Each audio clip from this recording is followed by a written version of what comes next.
Okay, today I'm going to open up a pack of 1970 baseball cards.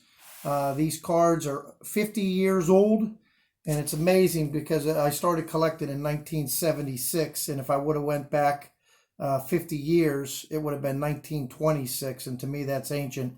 That's black and white. That's the New York Yankees and Babe Ruth. So as we look at the first three cards here, we have a Hall of Fame card of Ron Santo, a real good player of the 70s, Boog Powell, and an all-star card of second baseman Felix the Cat Millan. So let's cut it open. Some of the cards that we're looking for, Clemente, Seaver, Willie Mays, no Mantle. Mantle ended in 1969, so there's no Mantle card in here. Johnny Bench. There's a lot of real nice cards. There's again 7 series.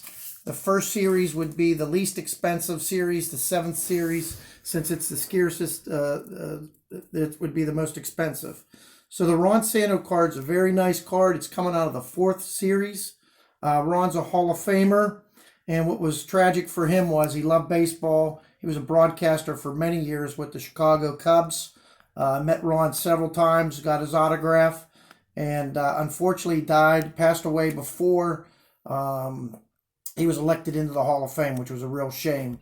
Diabetes, and he played his career with diabetes and wouldn't let anybody know about it. The second one is Eddie Rodriguez, a catcher, played for the California Angels also. Here he's featured as a Royal, also coached winter ball a lot of times.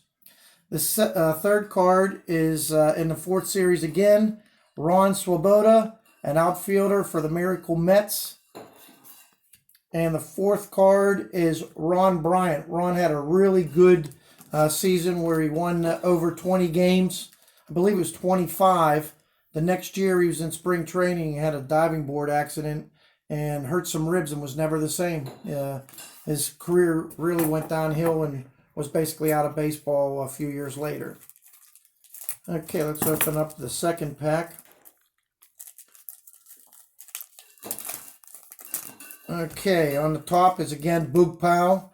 It's not a very well-centered card. It's out of the 4th series again.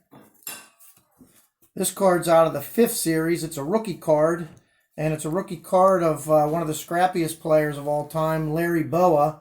Also became a manager for several teams. Remember him as a Padres manager. And also Denny Doyle. And Denny was a second baseman that played not only for the Red Sox and Yankees, World Series hero there, and him and his brothers had the Doyle Baseball School.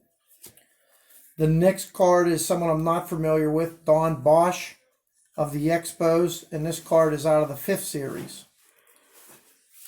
And the following card is another gentleman I'm not familiar with, again out of the 5th series, Jerry Adair.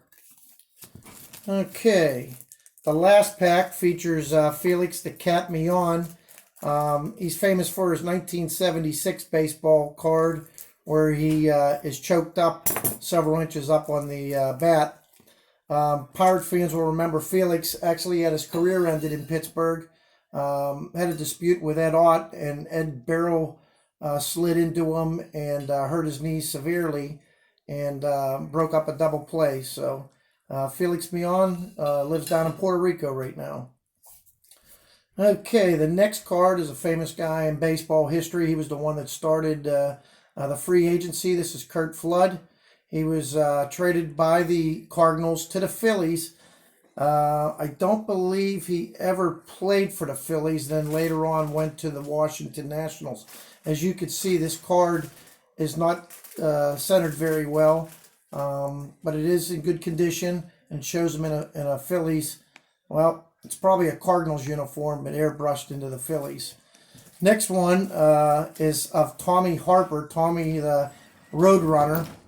And it was funny, as a young kid, Tommy came out of Three Rivers Stadium, and I said to him, "Hey, Roadrunner, can I get your autograph?" And he said, "What did you call me?" And he came over and just really went all over me, yelling and screaming about respect and whatnot.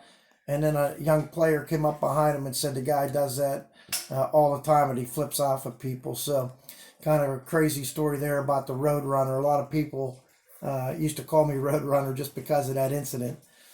Okay, the last card is of Felix Millan. The card's basically in perfect shape. It's out of the 7th series. The corners are really good and it's very well centered. I'll take a look at this card. It's number 710. And you could see what he's famous for is choking up on that bat handle and putting the ball in play. You don't see that too often in today's game. So again, opening up this pack, it was kind of interesting how the cards were from the later series, which make it more expensive. The card on top, the Hall of Famer Ron Santo, is probably the most expensive card, unless that Felix Millan is graded out as an 8 or a 9 there. So something to look back on. Thank you.